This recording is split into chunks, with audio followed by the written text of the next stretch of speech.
Hello সবাইকে, কেমন আছো সবাই? ইতি তোমার ইন্দিরা আরও একটি নতুন ব্লগে সবাইকে অনেক অনেক শুভেচ্ছা জানাই। আশা করি সবাই খুব ভালো আছো, আমিও ভালোই আছি। আজকে সোমবার রাত্রেবেলায় হঠাৎ করেই টুবাইদা সন্ধেবেলায় ফোন করে বলল, আয় আমাদের বাড়িতে। এত বৃষ্টি হচ্ছে, তোমাদেরকে বলছিলাম না, প্রচণ্ড বৃষ্টি হচ্ছিল এদিকে।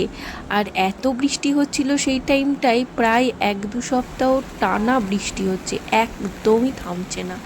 তো ওই জন্যই বৃষ্টির মরশুমে টুবাইদা বলল, আয় আমাদের বাড়িতে, একটু খিচুড়ি বানাবো। তো আজকে এই বৃষ্টির দিনে একটু খিচুড়ি খাবো একসাথে সবাই মিলে, না হলে ভালো লাগে না। তো ওই কারণেই এসেছিলাম বৃষ্টি মাথায় নিয়ে। আর এখন রাত্রি 11টা বাজে, এখন আমি আর সায়ন্ত ঘরে ফিরছি। আর রেড অ্যালার্ট জারি করে দিয়েছিল সেই টাইমটাই। আমাদের এদিকেও অনেক পুলিশ নামিয়েছিল। কি অবস্থা দেখেছো, রাস্তাঘাটের একেই খালবিল হয়ে গেছে বৃষ্টির সময়, তার উপরে জল জমছে, যা তা অবস্থা। আর রাস্তা ঠিক করে অর্ধেক ঠিক করে রেখে দিয়েছে। যাই হোক, বৃষ্টির সময় আর কি করা যাবে। তো তার পরের দিন তোমাদের সাথে ভিডিওটা শেয়ার করছিলাম। সেদিন তো রাত্রে থেকে শুরু করেছিলাম ভিডিওটা। তো যাই হোক, তারপরে আজকে আবার মামুনির দাঁত তোলা আছে।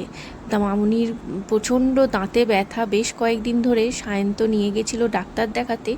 তো এখন আজকে হচ্ছে দাঁত তোলার ডেট। তো ওই জন্য ভাবলাম আমি রান্নাটা যে করে নিই, কিছুই না, একটু ডিম ভুর্জি বানাবো। তো ওই জন্য ফ্রাই প্যানে একটু সাদা তেল দিয়ে, পেঁয়াজ কুচি দিয়ে, লঙ্কা কুচি দিয়ে, আর ক্যাপসিকাম কুচি দিয়ে, সামান্য নুন দিয়ে খুব ভালো মতো করে ফ্রাই করব। তারপরেই ফ্রাই করার পর বেশ অনেকটা পরিমাণেই আমি এখানে দিয়ে দেব টমেটো কুচি।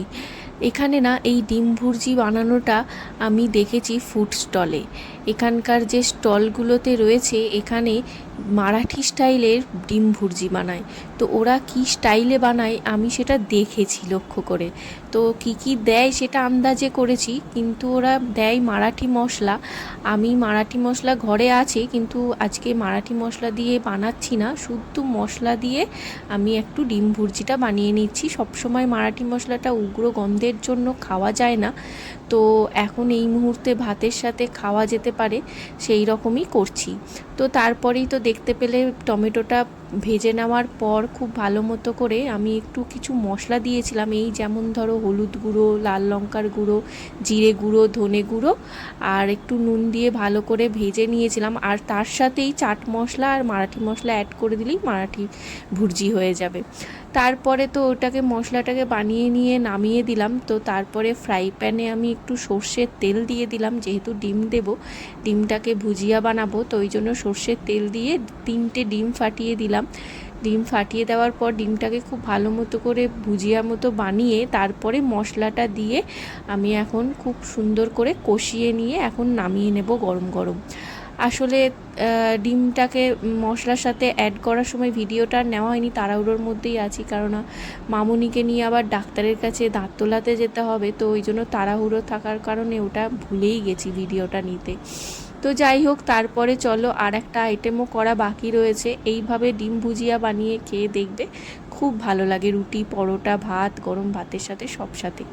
যাই হোক, এরপরে অনেক দিন ধরেই সায়ন্ত বলছিল একটু বাটি পোস্ত খাবে। তো ওই কারণেই এখানে দেখো বাটিতে আমি একটা অ্যালুমিনিয়াম বাটিতে সর্ষের তেল, অনেকটা কালো জিরে, শুকনো লঙ্কা, তোমরা চাইলে পেঁয়াজ কুচি বা সায়ন্ত ভালোবাসে না বলে দিলাম না। যাই হোক, তারপরে তো আমি পোস্তটাকে নুন দিয়ে বেটেই রেখেছিলাম। তো তারপরে দিয়ে বাটি পোস্ত হয়ে গেছে তৈরি, খেয়ে দিয়ে এরপর বেরোবো।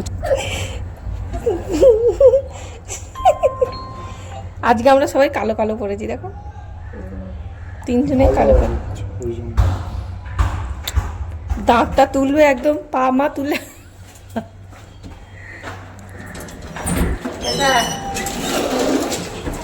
बारिश में भीग गया तो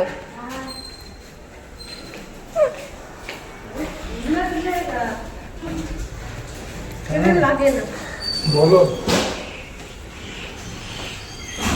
एक छाता নিয়েছি। দাঁত তুলতে যাচ্ছি, দাঁত তুলতে যাচ্ছি, দাঁত সবাই একটা করে দাঁত তুলে আসবো। কেমন তোলো আগে ওকে পাঠাবে না তোলার জন্য। জলে কি সুন্দর। হ্যাঁ, ঘুরে ঘুরে এই মানি প্ল্যান্টগুলো কি বলতো, এই মানি প্ল্যান্টগুলো তোমার বাইরেরই মানি প্ল্যান্ট। তাও তো ঘরেগুলোও কি সুন্দর হয়েছে বল। হ্যাঁ, তো বিয়েবাড়ি গাড়ির মতো হয়ে গেছে পাপা। বিয়েবাড়ি সাজ। মামুনি আসলে সকাল থেকেই অনেক ভয়ে ভয়ে রয়েছে, ওই জন্য লিফট থেকে নামানোর সময় মামুনিকে একটু ভয় দেখাচ্ছিলাম, তো ওই কারণেই ওরকম করছিল আর কি।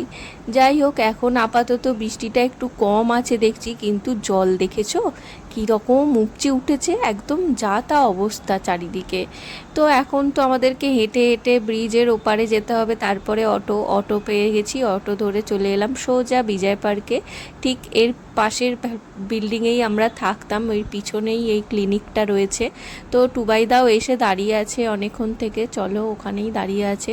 আর এখানে দেখো কত সুন্দর ডেকোরেশনের জিনিস বিক্রি হচ্ছে, সামনে গণপতি ছিল ওই জন্যেই আর কি আরও বেশ ভালো লাগে দেখতে। এই যে দেখো টুবাইদা দাঁড়িয়ে রয়েছে।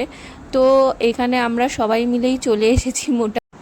যাই হোক, চলো ভেতরে ঢুকি। এখন প্রেসক্রিপশনটা সায়ন্ত আমাকে হাতে ধরিয়ে দিল, এখন ভেতরে গিয়ে দেখি চুপচাপ বসতে হবে, একটা পেশেন্ট রয়েছে আর কি অলরেডি ভেতরে।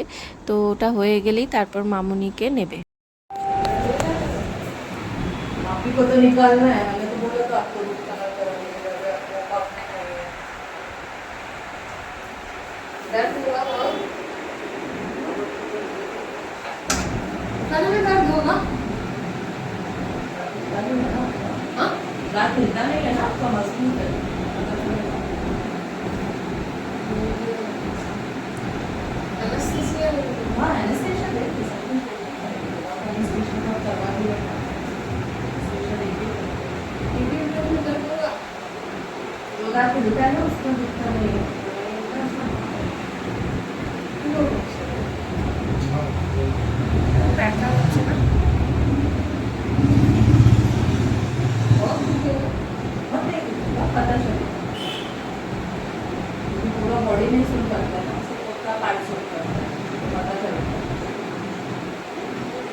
অনেক করে মামুনি আর কি রাজি হলো দাঁতটা তুলতে, ভয় পাচ্ছিল খুবই।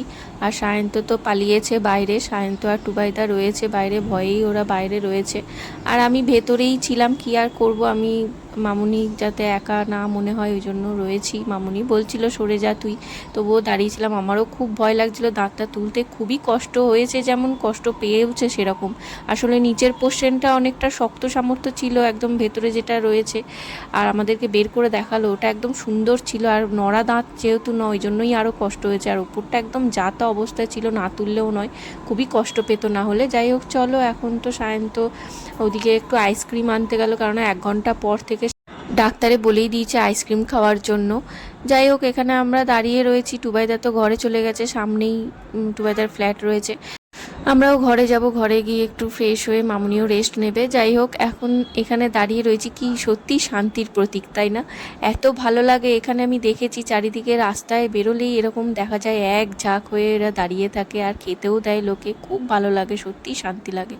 যাই হোক, চলো আজকের মতো ভিডিওটা এখানেই শেষ করছি। তোমাদের কেমন লাগলো জানিও, ভালো লাগলে লাইক করো। দেখা হবে পরের ব্লগে।